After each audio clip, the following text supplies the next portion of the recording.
and hide controls. Okay, there we go. We got it. Hi, everybody. We're going to start today. Megan and I are going to teach. We're going to do some fun professional development stuff. So just want to say congratulations. It's Monday. You should be done with homework 7. Some of you got a couple extensions, but for the most part, everybody should be like done with it or almost done with it. That's your last coding assignment. So like you're done with Python for the class, except for your final project. So like pat yourself on the back.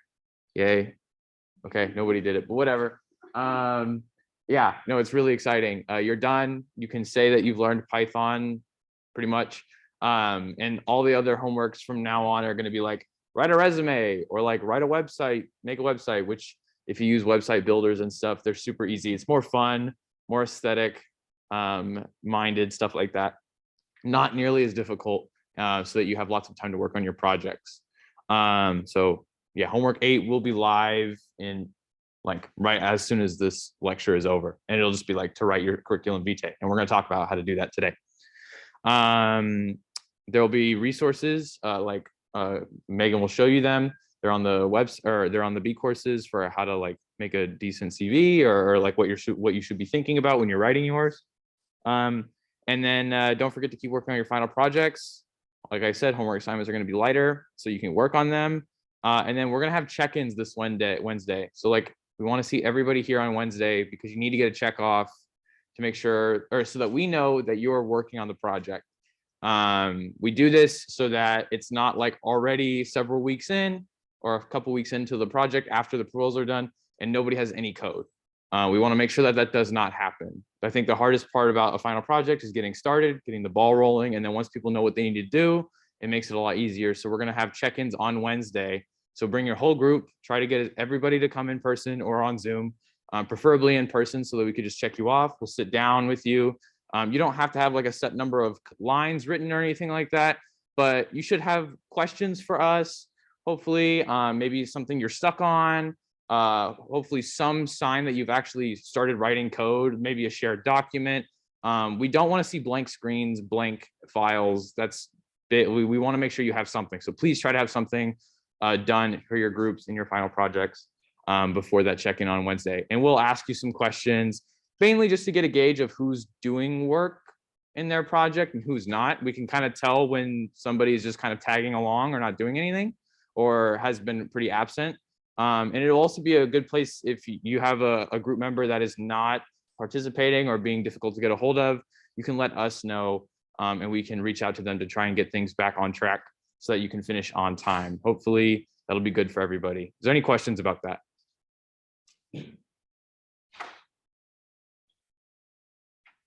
Okay. If not, just don't forget, come on Wednesday. We'll send out an announcement just to make sure, but Megan's going to take over from here. Okay, so as a warm-up, maybe talk amongst yourselves for these 2 questions. If I want to include planet objects in a simulation, how would I make those objects in Python? And what is the main loop of a simulation? So I'll give you guys like 5 minutes to talk about those amongst yourselves.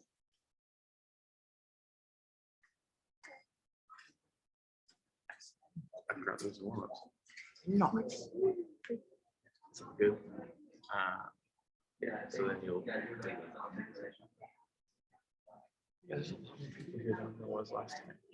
Kind of want to go like butt in over there, make sure to talk.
Okay, does anyone want to answer the first question? How would you make a planet object in a simulation using Python? Yeah. Yeah, so object-oriented programming. So yeah, you can make a class for a planet and have some arguments and pass those in, and that would make a planet object. Does anyone want to answer the second one? What is the main loop of a simulation?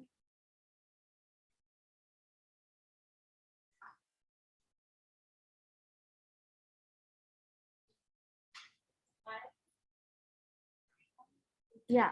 I can answer that one.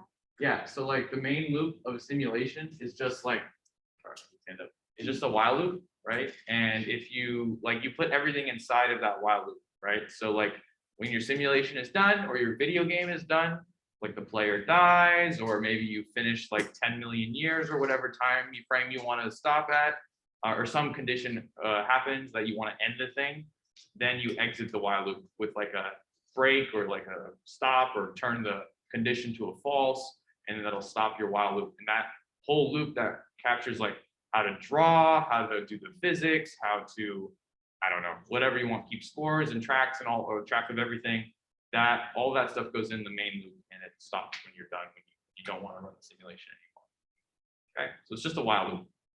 All video games are just running as just a while loop with a bunch of functions inside. It's pretty cool. Yeah.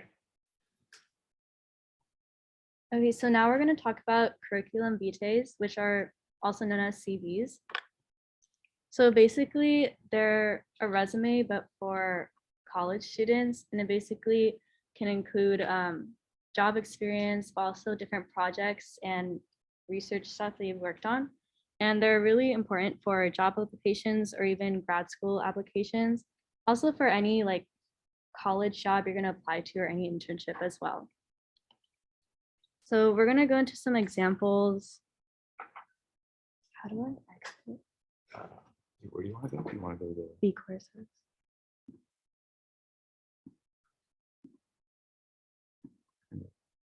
Yeah. Okay, so if you want to look at these two, you can go to the B courses, and under files, there should be a resources folder. And there should be curriculum vitae examples. And then there are a bunch of different CVs here. I'll just open mine up.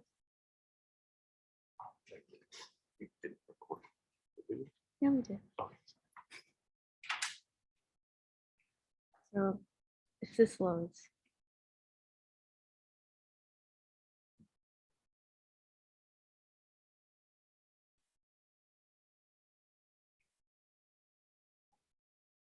Okay, so I just have my name at the top, my location, my phone number. This allows whoever views it to send me an email. And then this is also a link to my website, which we will talk about a little bit later. So it has my education, like the school I go to, my major, my GPA. GPA is like, you might not need to have it, but some places ask for it. Then I have my job experience. So I worked at Kumon, and I also worked at the SLC, and I'm an instructor for the Python Decal. So I just have some information about that. And then I have some projects I worked on. So I just put the Python Decal final project to like show like my Python skills. And then I also on a club called Star, and I work on a rocket that separates. So just put stuff about that. I also put extracurriculars, which is my like clubs I'm in, and then some skills. So obviously Python, and then like LaTeX that you guys should also have, and some other stuff.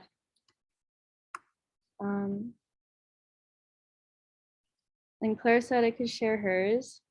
So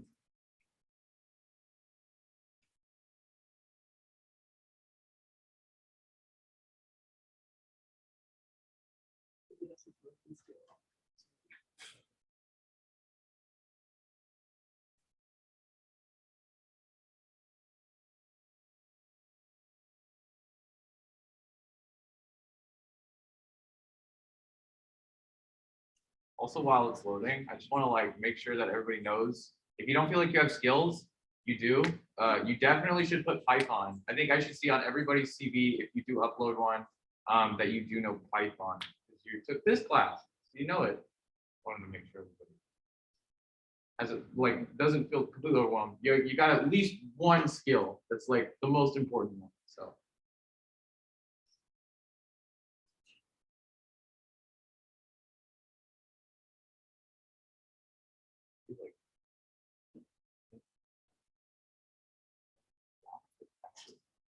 Be faster. Oh, let's not show it. Downloads. A little bit faster. There's Claire's. Oh, that's not clear. This one should be clear. Oh, I don't think I uploaded it on top, but you can pick any one of these. These are all just a bunch of people. I'll just show you guys. Okay, so this is James' CV. So I think it's the same exact template I use. So his is also pretty similar. His name and then their email, phone number, and he also has LinkedIn, which I should also do. But he has his education, like I did, major, school, GPA. Since James is an astrophysics major, so everyone else that's an astrophysics major should follow this template. He put his research interests and what he's most interested in terms of research, and he also put his research experience. So he has all these different examples, which are really cool. And I wish if I were astro major, I would like to have all these too. But I think if you have as many of these, maybe put like the most important ones.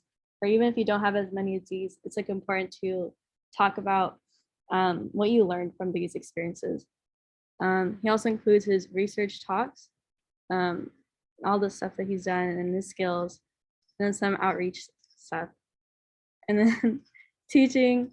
So he has a lot of different stuff that he has on his CV, but it's okay if you don't have this many things to put on. Like I only had like one page, but as long as you have stuff that's meaningful to you, that's good enough. So he has awards and extracurriculars. I just like to add, like, just remember that I've been here for like 4 years, going on 5 years next year. Been here a lot longer. Had a lot more time to kind of like build my stuff up. So if you're just starting your path here, maybe you're a transfer or you're a freshman, please don't feel like you should have something that looks like that yet. My first one, I wish I remembered to upload it. I'll have to find it. My first iteration of my CV, I made it on Microsoft Word. So I didn't know you're supposed to use LaTeX and like a whole bunch of stuff. And it literally, I think I said that I was a tutor for 1 year in high school. That was all I had, and that's okay. But like something you can put on your CV that's really important for projects like research experience. You may not have like an outside research experience, but your final project is a very good thing to put on your CV. And I highly recommend doing that along with your saying you understand Python, maybe even some libraries that you've used like Matplotlib, maybe SciPy, NumPy, things like that, where like right now at this moment, you don't have tons of stuff to put. So really try to like go over a lot of details that kind of make it seem like you know what you're talking about with what you got. So if that's just a Python decal project, you should do that. So now I'll go into a demo on how to make a CV. So everyone give you a minute to open LaTeX or Overleaf.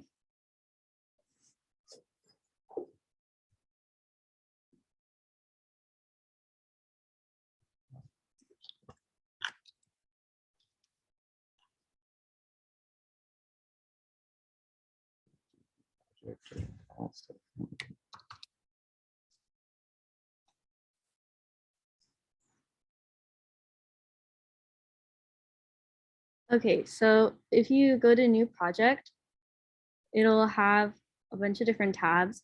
So we're gonna actually go down to the templates and pick resume CV. And now you have a bunch of different options. Like there's like at least like 10 pages, I think, full of options you can choose from. Like there's some stuff that are more colorful, templates that are more plain. I'll just pick the first one. So use open as template.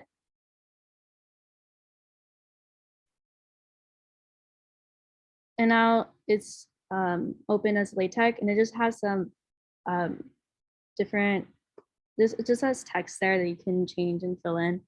And there's a bunch of different like notes on the side that you don't really have to, you shouldn't really change. You don't have to change. So here it has like, if it's a good template, it'll have different names like this. So it's easy to work with. So you could edit it and like put your name. So my name. Then you can just fill in everything. If you read this well enough, you can also move things around. Like I would put skills last, and I would probably have education at the very top as well. So you can move things and just edit things. Oh, also, since if you notice, it has like a section here, but there's nothing to really add, but they have a bunch of options on the side. You have to open the file tree and you have to look at that. Oh no. Not my Netflix. That's awkward. Sorry. Wait, why did it do that? I don't know. It like really just decided to, okay. That's weird. Here. Oh, okay. Yeah. There. So usually you have to look on the side in these different files, and they'll have different sections that you can edit. So usually you just have to look through it. It's not this one. What is the top?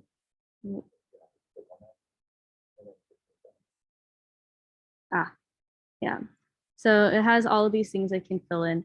If you look at different templates, they don't have these extra folders or files, and it's all in just one big text.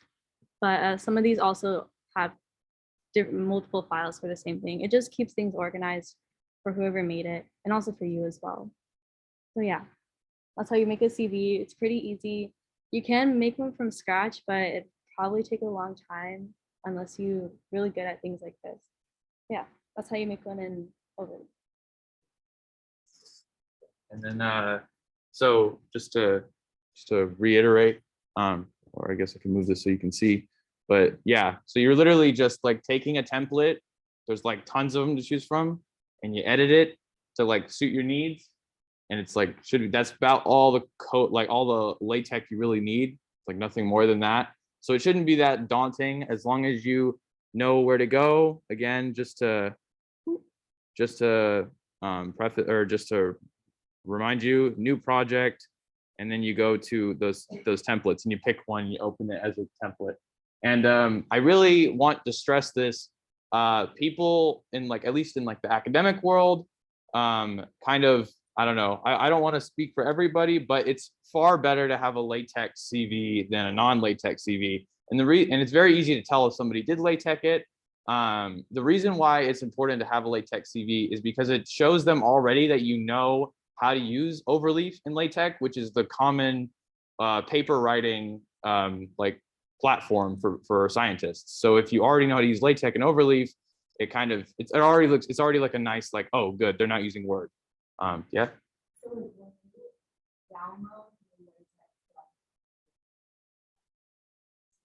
Mm. It's just like a lot of times it's just like a visual like style. The fonts used, typically the fonts used in LaTeX, you can't really get in Word. The formatting, you have a lot more control in LaTeX than you do in overleaf. Although it's really annoying to work with when you're a beginner, people that are really advanced that make these templates like have lots of control over it and can make it like it's very obvious to tell. So I encourage you to just like look at like Microsoft Word versions of resumes and look at LaTeX ones, and it's very clear. Yeah. Is there any other question for either of us?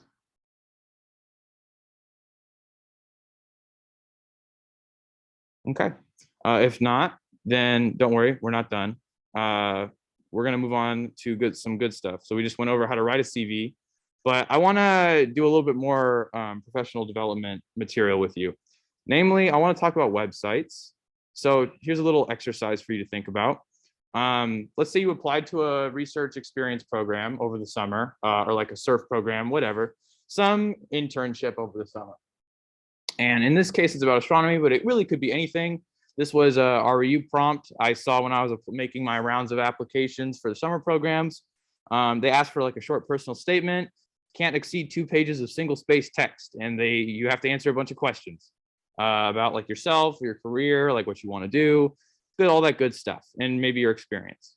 And let's say you're a student A, or there's 2 students, student A and student B. They both have like basically the same specs. You know, you're like, you got like a really high GPA, you took these classes and these classes, you have the same like, I don't know, just like you're very similar in a lot of aspects. And when you're like, put yourself in the shoe of a professor or whoever's on the board that's deciding who gets to come do research for the summer and gets $6,000 for free. You want to make sure that you pick the best one, or maybe not the best, like it's bad to compare people, but you know what I mean? You want to pick the person that stands out, or that seems the best suit, person who's most well kept together, most professional, I guess you might say. So does anybody see any difference between student A and student B already without even reading anything of the prompt? There's a link. Oh, that's peculiar. I never see links on when I've been reading through the 27 essays that people sent in. I'm going to click on that link, and it says my website. Next thing you know, you're a professor, you go click on the student's link, it takes you to their professional website where you have a lot more detailed descriptions, you have visuals of your research projects, and suddenly your application goes from being a 2-page essay to being an entire smorgasbord that they can look through with detailed write-ups about all your projects that you've done, visuals. They could see an image of your face. A lot of times the REUs don't even see what you look like. And all these little factors can make a huge difference in whether or not you get into a program or not.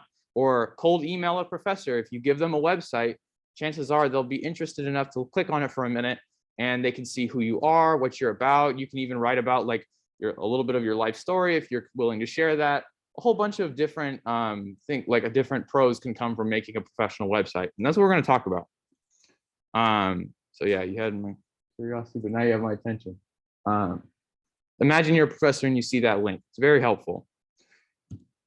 So let's talk about professional websites. Every professional website should have the following. You should have some sort of home page or home section, or research page. If you're like a scientist, if you want to go into the sciences, maybe that's like physics or astro, or maybe it's biology or whatever you're doing. We're a research institute, so a lot of us are hoping to go into the research track. But if you're somebody who might be doing CS or going into more data science driven stuff, you might do projects. You might have like a projects page where you show things you've just worked on, coding projects or whatever. Ideally, you should have an about me page. Tell a little bit about yourself. You don't have to give everybody your life story and all that stuff. But you can just say like where you're from, how you got interested in astronomy, what your hobbies might be, stuff like that. And then an easy way to contact you. So this could be leaving your social media if you're comfortable, or if you get a little too lit on social media, maybe your professional social media, that would be like GitHub. It's not really, people don't really look at it like a social media, but it kind of becomes one when you use it frequently. Maybe that might be your LinkedIn, that might be stuff like that. Easy ways to get a hold of you, as well as maybe your email or your phone number if you're willing, or if you're comfortable. So it's a great idea to have a professional website because you can link all this stuff. Yeah, so how you might be asking, how do I make one? So it sounds like kind of like a daunting task if you have no idea.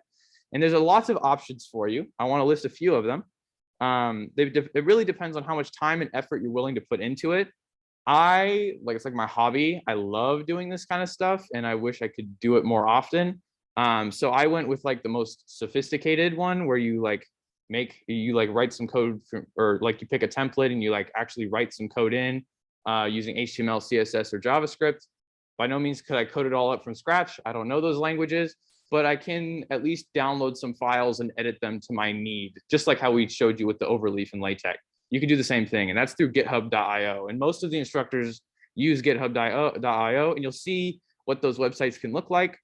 Other options that are far less, difficult or steep of a learning curve would be like Google Sites, where it's literally just like drag and drop, like you're making a Google slide basically, but it becomes a website. That while that is really easy to use, you have very limited freedom in what you can actually put on there. You have to follow like their cookie cutter template.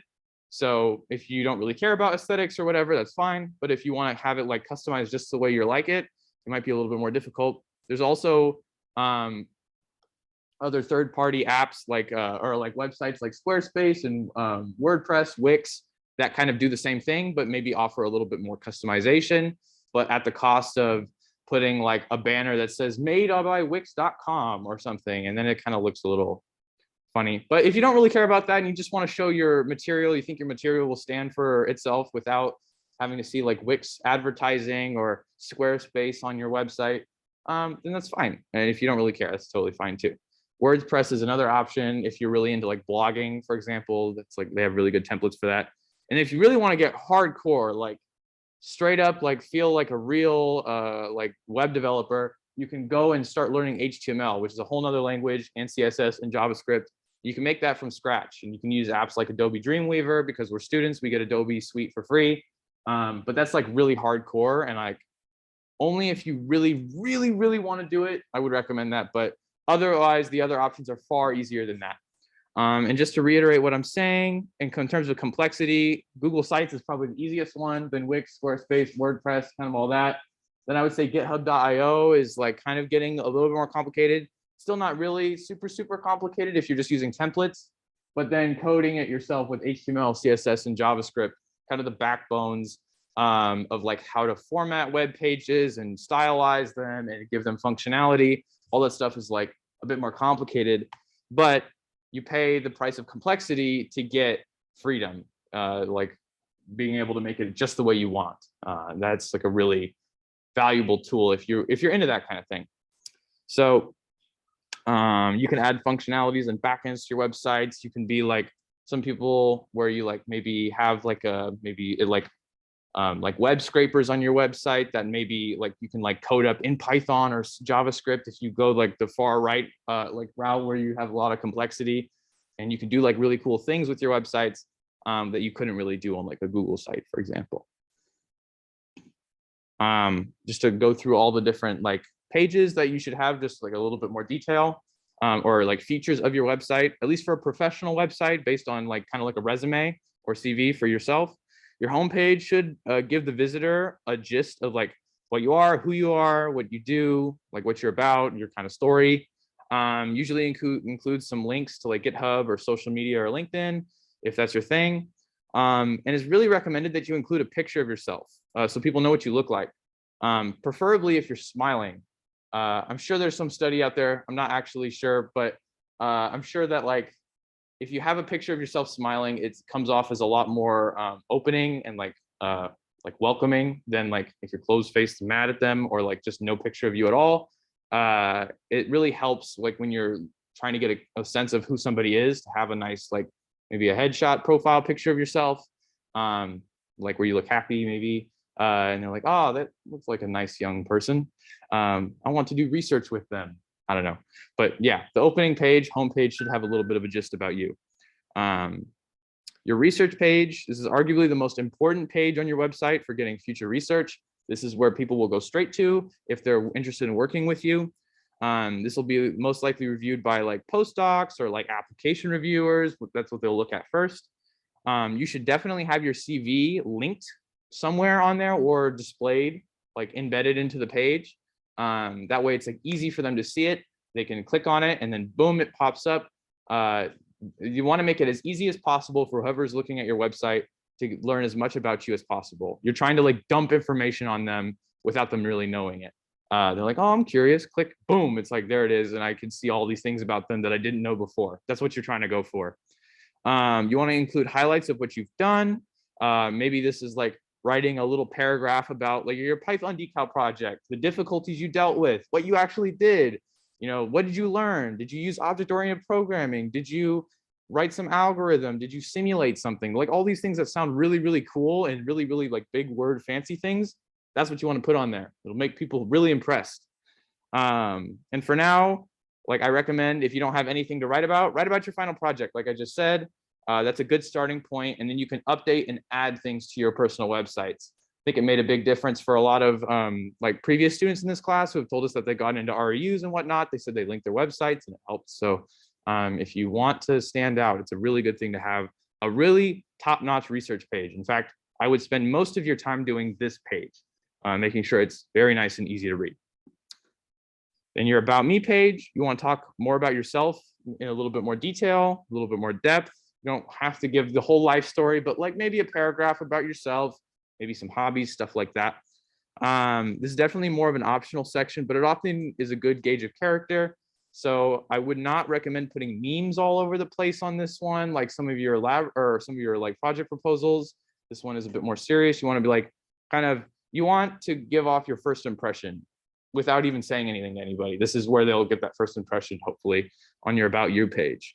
Yeah, and try not to get too informal. You should definitely be mildly professional with a bit of artistic freedom, and we'll show some examples of those in a minute.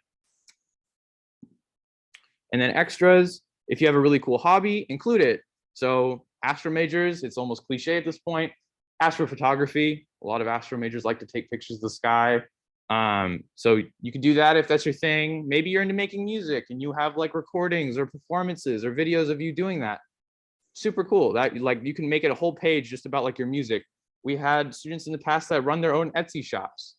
It's just like their own little side hustle. It's really cool, and they can like show the like artwork and stuff that they make, little things that they make, and just a whole bunch of anything you could think of. Really, that's like a hobby. Claire has like projects that she did like previously in high school and some earlier in college, where she like built really cool like I don't know mechanical engineering type things. Like Claire, do you remember some of the names of the projects you made, like a rail gun or something, or like really just things that make high voltage shoes and stuff. Yeah, I mean, sometimes with coils. Yeah, so like anything, you can do anything. Is if it's your hobby, you should include it because it kind of adds more character to you. Yeah, it's just to show more of your personality personally. Maybe photography, blogging, teaching, whatever it may be. And you can also include a contact page, it's like just one page dedicated to how to get a hold of you. I put lots and lots of examples on the slides. We won't have time to go through all of them, but I think it's good to show, like, I'll show mine, for example. I have my own jamesinseri.com because I purchased it. You do not need to do that whatsoever. Every option that you'd pick could be totally free. Do not, like, don't feel like you have to spend money at all. I only did it because, I don't know, I'm a little conceited, self-absorbed. I like to have my name as a website. I just think it's kind of cool, nice, easy. Go to jamesinseri.com if you want to learn about me, where I have my CV linked that Megan showed earlier. I have a picture of me smiling. What I do, astrophysics and physics double major, Berkeley, boom, easy. That's all you should have there, like welcome page. I have a page about me where you can look at like my like education stuff, like work that I've done, my research interests, a little personal statement about me, a picture when I was little, super cute, I know. A picture with me with dyed hair and a dog, and one where I'm smiling. I need to update these, but research, I have like little blobs about like projects that I've worked on, like a ULab project I did my sophomore year, like a poster I made at a AAS meeting, another one that I made, and like a picture of a telescope that I used one time, stuff like that. So that's like my research page. Community, so I do like a lot of like little things like teaching this class and like talking and like working with kids and stuff. So I have this kind of little section where I have pictures from previous decal semesters. Oh, we've come so long since the first iteration of the Python decal, and now I gotta add last semester's picture, but nonetheless, we're in person now. Some outreach that I've done with kids and stuff. Like that's just my hobbies. but some people that might be like a photography page. And then I have a contact page, like how to get a hold of me. There's my email, my Instagram, Facebook, GitHub, because GitHub is a social media, stuff like that. So that's one example. Let's go ahead and look at another one. All the instructors have different ones. This is another GitHub one. This is Isla's, for example, not to put you on the spot.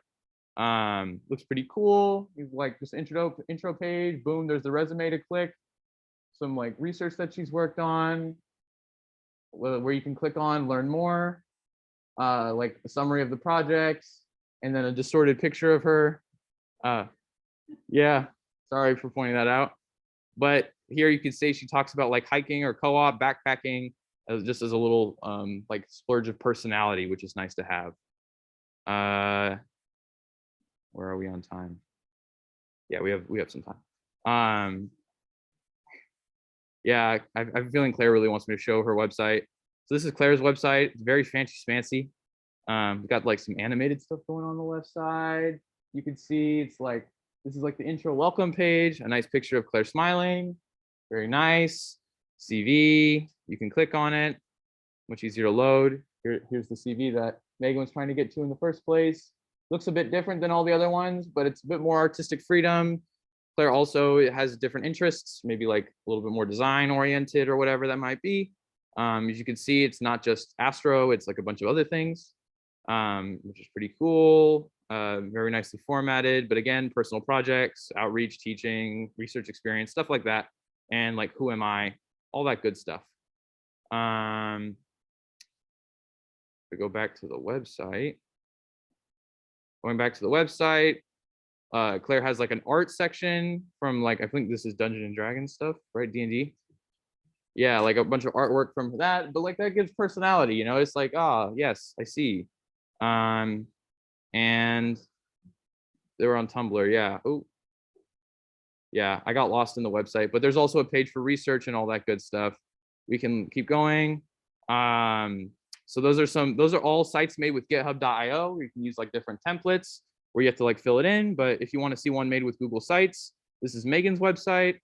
Smiling is key, makes you look very approachable. With a welcome page, some like hello, stuff like that. About me page, where you can learn a little bit about Claire, or not Claire, Megan, sorry. And like the things that are like with summaries of like private tutoring and Kumon and some pictures, good stuff, all that good teaching, tutoring stuff. There's projects. So like this is her Python Decal project when she took the class like a couple semesters ago, with a nice little, it's a really slow moving GIF, but that is a bunch of points modeling a galaxy, which is pretty cool. And then what else? There's other stuff here too.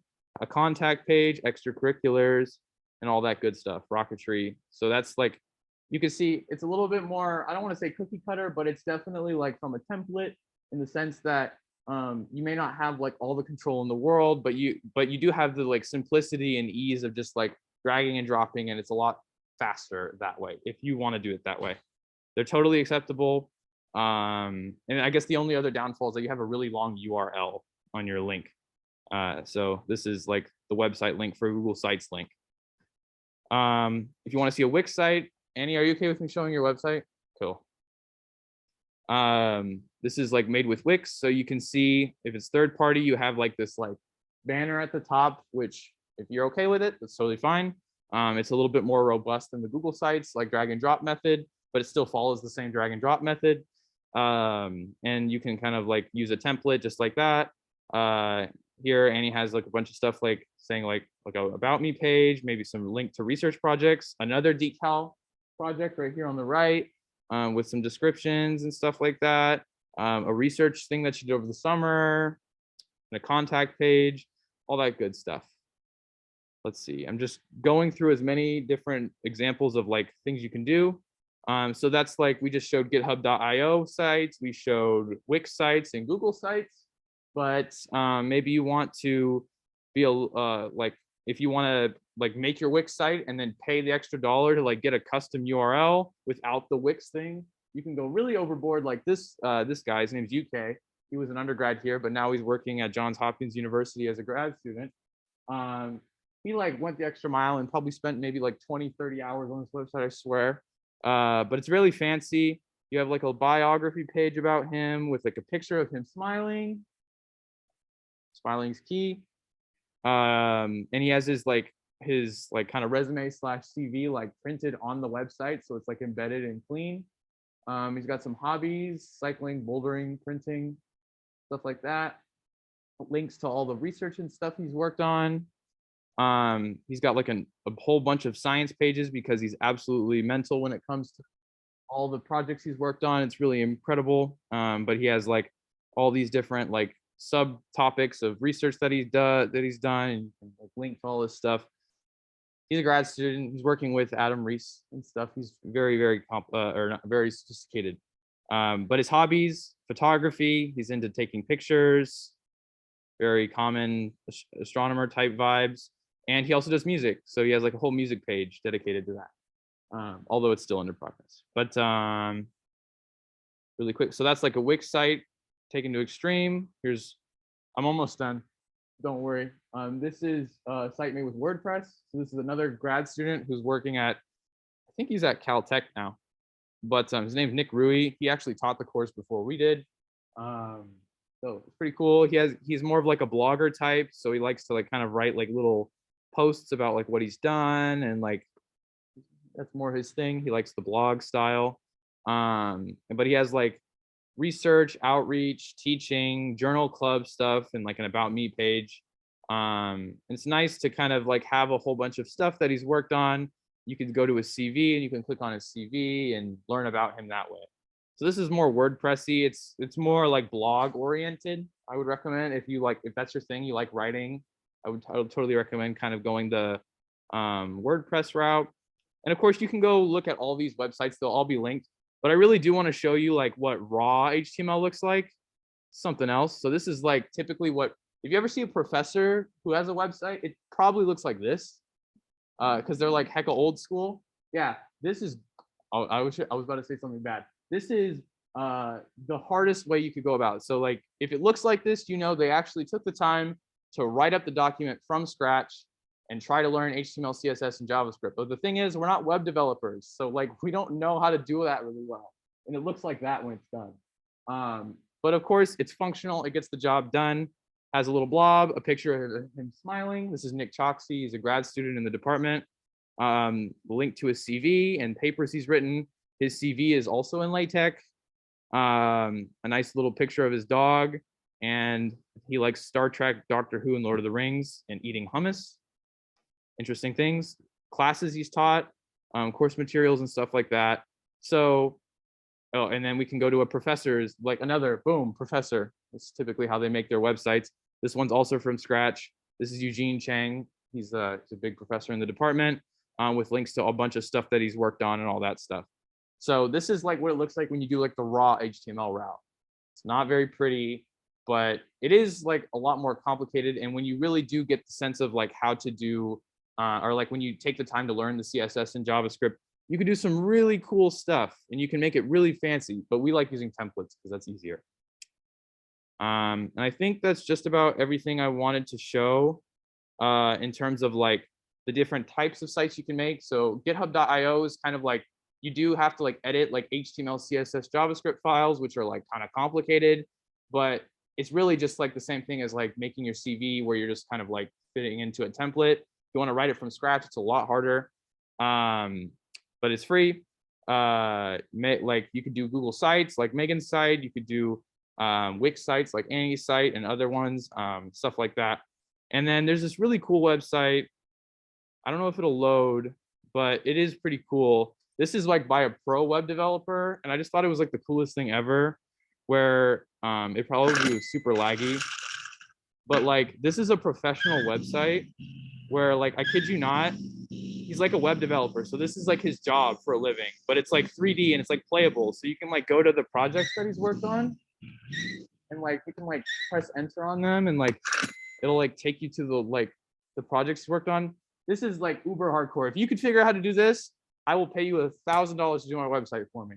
If you could do it that way, because that would mean you're like actually a web developer. But I just thought that was cool, and it's a pretty unique like example of like what you can do if you really took the time to learn these things: HTML, CSS, and JavaScript. Anyway, those are my examples, and I'll see everybody on Wednesday. You're trying to make a GitHub.io website. There's like a shit ton of websites out there where you can skip. Yeah. So you just scroll through them and find something that looks cool, like company's website. Like HTML. Yeah. I'll send out an announcement with like links to that stuff.